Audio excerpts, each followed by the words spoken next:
Good morning, everybody. Just thought I would put a little something out. I used to do a podcast called Life on Life's Terms that dealt with being sober, living in society, and dealing with life on life's terms. I'm going to start putting out a bunch of stuff about getting sober. What does that look like? What are the rooms? What does aftercare look like? Are you a candidate to go to a Blue Book program, as we like to call it, just to qualify where I'm coming from? I'm a little over 10 years sober. I am associated with a Blue Book fellowship. I have done multiple sets of steps. I've sponsored, I've done 12-step calls. I have talked in front of groups of people. I have done a bunch of shit in recovery and helped many people into the rooms and into treatment and tried to utilize the principles to the best of my abilities in my daily affairs. So yeah, that's where I'm coming from. I am a first-time kicker in the rooms. Came in and never left, mind you. I did come in a lot into the rooms before I actually decided to do a set of steps, and thought that my girlfriend was the loaded one, and I didn't have a problem at all. Not the truth. Probably I was just as messed up. So yeah, I was in the rooms, but I never really thought that I had a problem. And then once I realized I had a problem, did a set of steps and just never left. So that's my story at this point. So let's talk about what an addict is. And you can qualify yourself what an addict is just by listening to this. One, you're somebody who uses your drug of choice or whatever it may be. That could be alcohol, sex, whatever it is.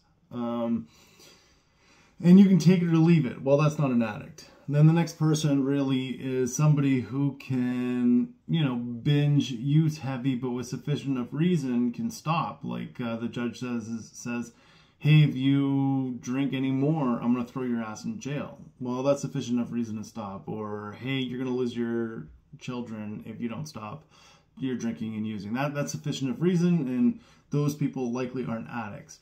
An addict, in my opinion, or out of the definition from the Big Book of Alcoholics Anonymous, is a person, even with sufficient enough reason, can't stop using. So basically it comes down to, now that I want to stop, why can't I stop? And the reason why you can't stop is because you may have an allergy of the mind and the body. What exactly does that mean? Well, there is some scientific proof behind that once I have ingested some sort of intoxicating substance, I will keep going until I physically can go no longer, and then restart the cycle all over again the next day. There is scientific proof about alcoholics to specificity that they don't metabolize alcohol the same as normal people, nor do we metabolize drugs the same as regular people. I don't understand how to drink half a bottle of wine when you could finish a full bottle of wine. I don't understand only taking half a gram of heroin when I could have a whole gram of heroin. Like, why would I do that? None of that makes sense in my mind, and somebody could just say, well, you just need to learn self-control. Well, the issue is once the obsession takes over, I have no self-control, because that's the allergy. That's the ism of my disease. That's what the disease is. I can tell you, though, even though that I subscribe to Alcoholics Anonymous and the Big Book study itself, or the Big Book itself, I'm a recovered drug abuser. I've used every drug that's out there, and I drank everything that I could possibly drink. And again, as I have said, I'm over 10 years sober now, and God willing, won't go back to that. That being said, The steps don't matter. We're going to get into some of that later on. I really, really hope that you can see some insight to this. And if you want to send me questions about recovery, what it looks like, please do so. I would be so happy to answer your questions.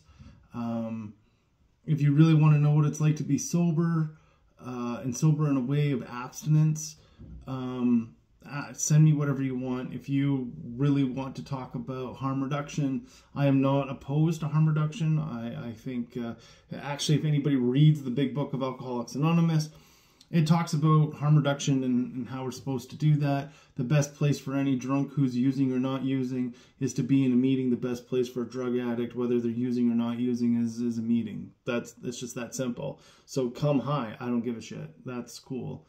Come drunk, I don't give a shit. Just come. Fill a seat, right? If you cannot stop using, even though you want to stop using, well, you've come to the right place. I can't tell you how you should do it. I'm going to tell you how I did it. And God, I hope that it works for you, because I've seen it work for hundreds and hundreds of people. Anybody who's out there as a counselor or working in the addiction world, you really want to know what these programs are about, please shoot me a message. I'll answer it for you. I'm not going to disclose who you are. I'm just going to say the question and then I'm going to answer it. I do try to keep anonymity to the best possible way that I can. And so that's how I think I'm going to do that. If you have, like I said, any questions, please feel free. Shoot me a message down below. I'd be really, really happy to answer that for you. Not everybody agrees with an abstinent-based way of recovery. I can tell you that for me, there is no other way.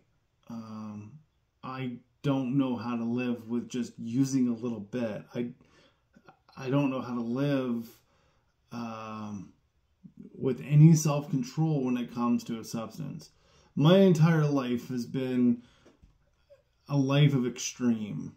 And that's part and parcel because I'm an addict. That's my mind.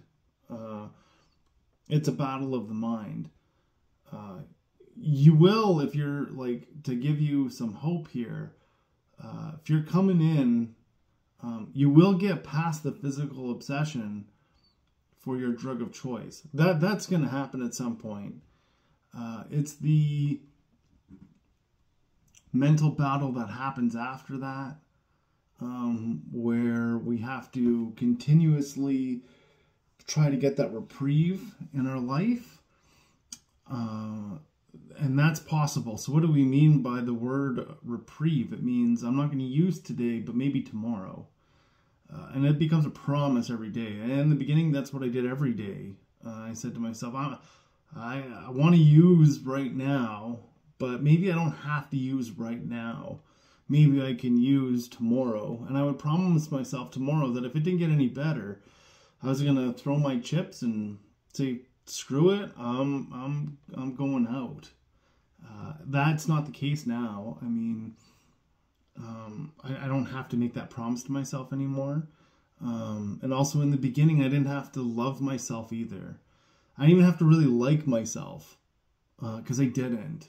And still some days today I don't like myself, and I sure as hell don't love myself every day either. And I have to prove that to myself, that I'm worthy of being loved and liked. So keep that in mind. None of this is perfect. None of this is going to be like, this is the way it's done, because I don't think that it's that way.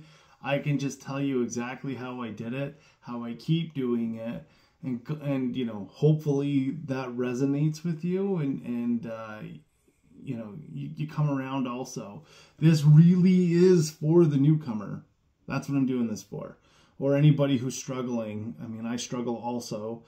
But I have found a fail-proof way of getting past those struggles. I intend to post at least, hopefully once a day, and no more than 10 minutes at a time. if you like this, share it, send it to people that you know. I'm just here to help you as best as I possibly can. I'll hope you have a wonderful day. And tomorrow's post, we will be talking about step 1 and how we do that, and the preamble, so to say, of the Big Book of Alcoholics Anonymous. I hope you have a wonderful day, and we'll see you tomorrow. Bye for now.